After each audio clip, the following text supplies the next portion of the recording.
Assalamualaikum warahmatullahi wabarakatuh.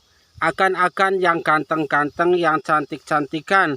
Akhirnya pada hari ini saya paham kenapa orang-orang di kampung baru kami ini suka memelihara anjing. Ya anjing, si gogok ya, gitu kan.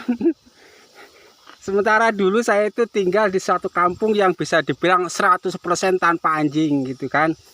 Nah, contohnya nih, hari ini saya menyaksikan seorang pencari rumput, tukang sabit rumput ya. Mereka mencari rumput ke tengah hutan, ke pinggir hutan. Coba Anda bayangkan, tidak ada satu makhluk hidup pun yang dia kenal di hutan itu. Lalu apa yang akan bayangkan? Maka dia itu akan merasa takut, sendirian di tengah hutan, sendirian di tengah padang rumput, padang ilalang. Nah, ketika dia membawa anjing, maka ada makhluk hidup lain yang dia kenal, yaitu anjing peliharaannya. Nah, jadi salah satu fungsi anjing itu sebagai teman ketika merumput di tengah hutan atau di padang pasir. Di padang rumput, minimal padang rumput seperti ini. Yang kedua, kelebihan anjing ini, ketika sang pemilik sedang mencari rumput, maka si anjing terus berpatroli di sekitar tuannya tersebut. Semak demi semak dia endus, ya kan, pohon demi pohon dia endus, sungai demi sungai dia endus. Untuk apa? Untuk memastikan kalau tuannya aman dari makhluk-makhluk hidup lain yang berada di sekitarnya. Itu fungsi anjing yang kedua. Satu, sebagai teman. Yang kedua, mendeteksi bahaya yang mungkin datang. Misalnya kalau ada ular, otomatis dia akan menggonggong, berteriak, dan tahulah sang tuan kalau ada bahaya di sekitarnya. Misalnya kalau ada buaya yang datang, maka si anjing pun akan menyalak, maka tahulah sang tuan yang berada di sekitarnya. Lalu yang ketiga,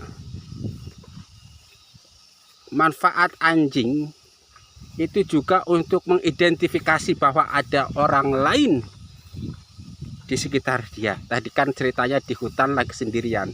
Kalau ada anjing menyalak, itu tandanya ada sesuatu yang tidak dia kenal di sekitar sang tuannya, maka kemudian dia itu akan menggonggong.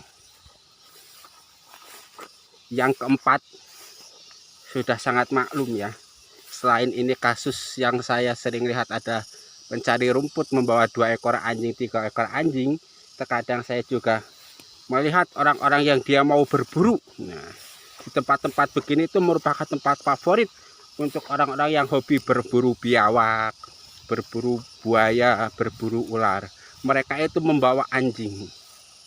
Tentu langkah manusia ketika berada di semak-semak begini itu sangat terbatas. Nah, untuk menyambung keterbatasannya tersebut, dia itu membawa anjing. Yang kelima, anjing juga terkadang dijadikan sebagai penunjuk jalan kemana dia harus pulang, ya kan, kira-kira begitu. Nah, itulah sehingga pada hari ini saya paham kenapa sebagian teman-teman kita itu mau memelihara anjing.